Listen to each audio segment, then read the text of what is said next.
Hi అండి, welcome to my channel మా పెరటి తోట రుచులు. ఈరోజు వెన్నపూసతోటి తడి బియ్యం కలిపి పప్పు చెక్కలు వేసాము.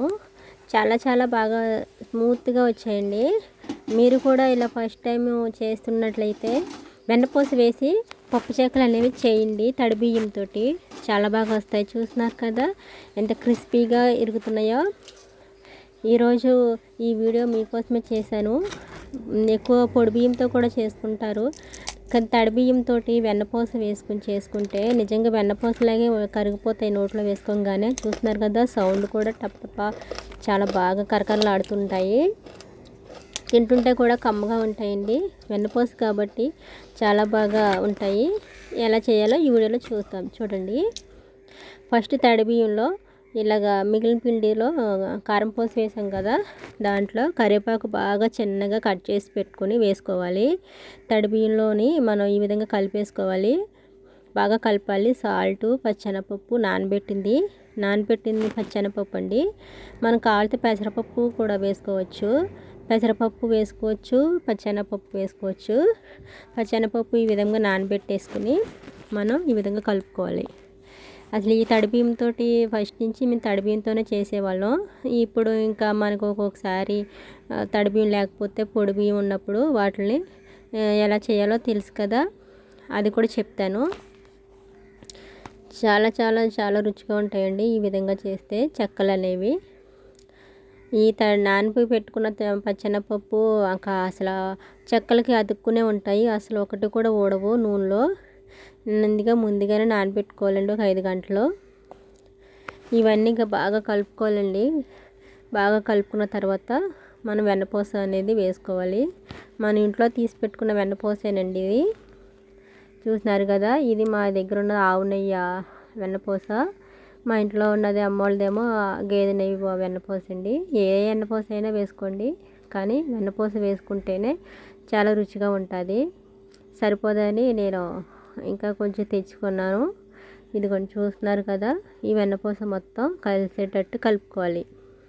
నా ఛానల్ ఫస్ట్ టైం చూస్తున్న వాళ్ళైతే సబ్స్క్రైబ్ చేసుకోండి. ఇంకా మంచి వీడియోస్ కోసం నా ఛానల్ సబ్స్క్రైబ్ చేసుకోండి, మర్చిపోవద్దు. వీడియో నచ్చితే లైక్ ఇవ్వండి, షేర్ చేయండి. మీ అందరికీ నచ్చుతుంది అనుకుంటున్నాను వీడియో. ఎందుకంటే పప్పు చెక్కలు చాలా బాగుంటాయి. చేసుకోవడం రాక ఇరిగిపోతూ ఉంటాయండి. విరగకుండా ఎలా చేయాలో కూడా చెప్తాను. ఈ పిండికి సరిపడా వెన్నపూస వేసుకోవాలి. ఎందుకంటే తక్కువ అయితే మనకి క్రిస్పీనెస్ రావు. ఇంకా తక్కువ పడింది కాబట్టి మా అమ్మ వాళ్ళ దగ్గర ఉన్న వెన్నపూస కూడా వేసాము. వేసి బాగా కలపాలి. బాగా కలిపితేనే ఉండ అనేది ఇరిగిపోకుండా వస్తుంది. చెక్కలు అనేవి ఇరిగిపోవు తీసేటప్పుడు. అసలు తడి ఇప్పటి వరకు వేయలేదు, నీళ్ళు కూడా చాలా లేదు. ఈ తడి బియ్యంలోనే కరివేపాకు, పచ్చెనపప్పు, ఈ వెన్నపూస, ఇది ఎంత అలా కలవాలంటే చెప్తాను చూడండి. ఇలా పట్టుకుని వండ చేస్తే వండ అయిపోవాలి. అదిగో ఆ విధంగా అయిపోతే మనకు సరే కరెక్ట్ కంటే అది మంచిగా వచ్చినట్టు అండి.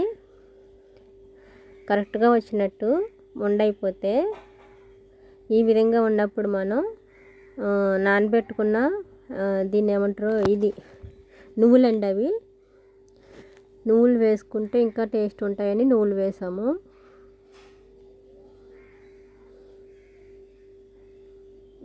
నువ్వులు కూడా ముందుగానే నానబెట్టుకొని ఇంకా ఆ నువ్వులు ఈ తడి వెన్నపూస ఇవన్నీ బాగా కలుపుకోవాలి. అలా బేషన్లో తీసుకుని కొంచెం నీళ్లు పోసుకుని అలా వండ చేసుకోవాలండి. ఒకసారి పిండి అనేది కలిపేయకూడదు. ఒకసారి కలిపేయడం వల్ల నానిపోయి చెక్కలు అనేవి గట్టిగా వస్తాయి. అందుకే ఎప్పుడు కావాలితే అప్పుడు ఎంత కావాలితే అంత వాయికి సరిపడాగా కలుపుకుని బాగా మెత్తగా కలుపుకోవాలండి. పిండి అనేది ఈ విధంగా ఉండలు చేసుకోవాలి. ఉండలు కూడా నీట్గా పగులు లేకుండా చక్కగా చేస్తూ ఉంటే చెక్కలు మనకు చక్కగా వస్తాయి.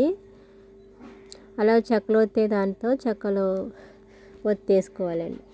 పూరీ చెక్క ఒత్తుకునే ఉంటాయి కదా, పూరీలు చేసుకునేది దాంతో ఒత్తుకోవచ్చు. లేదంటే వేరే ఆయిల్ పేపర్ మీద కూడా వేసుకొని మనం ఇలాగా ఫ్రై చేసుకోవచ్చు. ఒక పప్పులు కూడా ఓడకుండా అసలు నూనెలో ఒక పప్పులు అసలు ఏమీ రాలేదండి. కరివేపాకు కూడా దాన్నే పట్టుకుని ఉన్నాయి.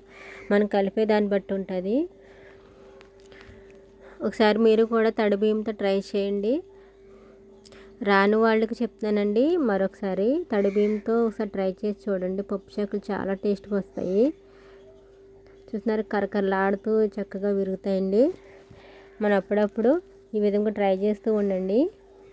ఎంతో సింపుల్ అండి. తడివి మిగిలినప్పుడు మనం చక్కగా వేసుకుంటే ఇలా ఉండలు చేసుకుని చక్కగా మనం డీప్ ఫ్రై చేసుకోవచ్చు. అంటే చాలా బాగుంటాయి. చూస్తున్నారుగా, ఫైనల్గా ఈ విధంగా ఉంటాయండి. ఈ వీడియో నచ్చితే లైక్ ఇవ్వండి. మరిన్ని వీడియోస్ కోసం నా ఛానల్ సబ్స్క్రైబ్ చేసుకోండి ప్లీజ్ అండి. చాలామంది సబ్స్క్రైబ్ చేసుకుంటున్నారు. చాలా చాలా థ్యాంక్స్ అండి. ఓకే అండి, మరొక మంచి వీడియోతో కలుస్తాను. బాయ్.